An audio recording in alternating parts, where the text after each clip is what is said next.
أبرز ما قالوا السيم والحجوي في اللايف اللي دار.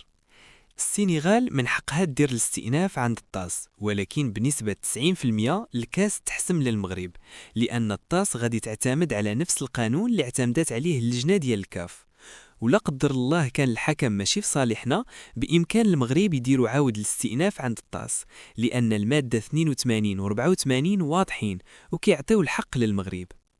شكر الجامعة وقال باللي القجع دار خدمته وبقى مآمن بالحق ديالنا، وما مشى حتى رد لينا حقنا المسلوب. الكاف طبق القانون ودار داكشي اللي خصو يدار. السنغال واخا كانوا حسن منا في الماتش، الا انهم ما كانوش كيستحقوا اللقب، لانهم ما لعبوش بالروح الرياضيه وانسحبوا في الماتش، وهذا الشيء مخالف للقوانين، لان القانون كيعتبر السنغال منسحبين، والانسحاب كيعني خساره السنغال فوق البساط الاخضر. والله ما كيبغيش الظلم، رد لينا حقنا في هاد الايام المباركه. ما عنديناش نطلب السماحه من الركراكي، لان بالبندان كنا ضعاف، والتتويج جا بالقلم ماشي بسبب الركراكي.